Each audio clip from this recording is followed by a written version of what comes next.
Nu har vi om personlig udvikling af identitet. Og så vil vi lige spørge om folk de sådan set godt ved, hvad det betyder.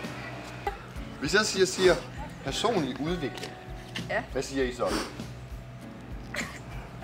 Hvad synes du om efterskole? Hvad synes du om personlig udvikling? Hvis jeg siger identitet, hvad tænker du så på? Identitet? Ja. Det ved jeg ikke. Bare sig det. Hvis jeg siger identitet, hvad siger du så? Identitet.